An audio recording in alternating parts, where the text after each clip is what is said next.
नियम कानून लगते रहेंगे। यहां पे हमारे बुजुर्ग बैठे हुए हैं, मैं कहूंगा तो बुरी लगेगी, लेकिन अगर हमारे दादा परदादा जब सीलिंग एक्ट आई तब लड़े होते, बोले होते, तो शायद हमारी जमीनें ना जाती। उसके बाद हमारे सर पर आरक्षण थोप दिया गया, फिर भी नहीं बोले, आपने नौकरियां छिनवा दी। उसके बाद SC ST हमारे सर पर लगा दी गई। रास्ते में निकले, किसी को 15 सेकंड घूर लें तो SC ST, उसके सामने थूक दें तो SC ST, जो उसका सरनेम है वो ले दें तो SC ST, जाए तो जाएगा। फिर भी आपने बोले। अब आ गया UGC, और हाल ये हो गया कि अब आपके बच्चे यूनिवर्सिटी तक नहीं जा सकते।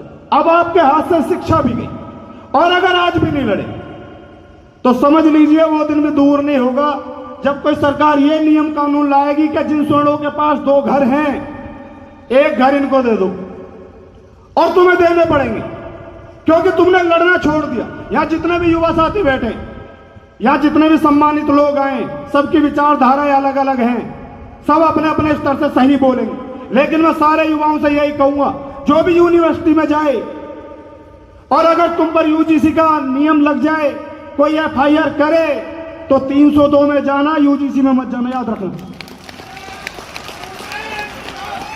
अभी इतना खून कमजोर नहीं हुआ, इतना पानी नहीं बना कि सरकार हमारे सर पर कुछ भी डाले और हम मान लेंगे। ईंट से ईंट बजाना जानते हैं, ये तो शुक्र समझो हमारे पुरखों ने थोड़ा सा हाथ थाम रखा। और अब तो UG के इसके साथ साथ मैं अपने बड़े बुजुर्ग इनसे भी कहूंगा, सबसे सम्मानित लोगों से भी कहूंगा, सभी संगठनों से भी कहूंगा, सभी क्षत्रिय समाज, स्वर्ण समाज से भी कहूंगा कि अब ये आवाज भी उठाओ कि या तो हमारे रजवाड़े वापस दो, हमें तलवार रखने का अधिकार दो, उसके बाद तुम जो मर्जी कानून लगाना हम खुद भुगत लेंगे।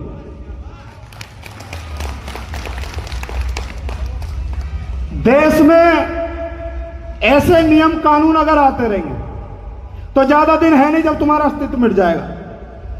यहां पे बहुत कट्टर भाई बैठे हैं, मैं अपने बारे में बता दूं, बहुत बड़ा कट्टर हिंदू हूं, था भी समझ लो, लेकिन जब समाज की बात आएगी तो पहले समाज को चुनेंगे, धर्म को बाद में, क्योंकि धर्म को बचाने वाले सिर्फ हम है, कोई और नहीं है। गाय माता की रक्षा करने वाले, भारत को हिंदू राष्ट्र की मांग करने वाले कोई और नहीं, स्वर्ण समाज के लोग। और उसके बाद भी अगर हमारे ही समाज को टारगेट किया जाएगा तो साइड में धर देंगे सारे झोले और लठ बजाना शुरू कर देंगे उनमें जो हमारे समाज के खिलाफ जाएंगे। कोई सी भी पार्टी हो, किसी पार्टी के गुलाम नहीं है, जो बैठे होंगे होंगे। और वो लोग भी सुने, सभी ने सुना भी होगा, इस कमेटी में 50% लोग बीजेपी के थे, जिनमें से 30% लोग स्वर्ण समाज के। तो ऐसे गद्दारों को पहले पहचानो, जो अगर समाज के प्रति ऐसा कोई नियम कानून बनना है उसमें समाज के नेता मौन बैठे देख रहे हैं। सरकार की इसमें इतनी गलती नहीं है जितनी हमारे उन नेताओं की है, जो आज भी मौन बैठे। वो इतने पार्टी के गुलाम हो गए, इतने चाटुकार हो गए कि पार्टी के खिलाफ कुछ बोलना नहीं चाहते। सत्ता 5 साल की है, समाज आजीवन तुम्हारे साथ रहेगा। याद रखना, जिस दिन तुम पर मुसीबत आएगी उस दिन समाज खड़ा होता है, पार्टियां खड़ी नहीं होती।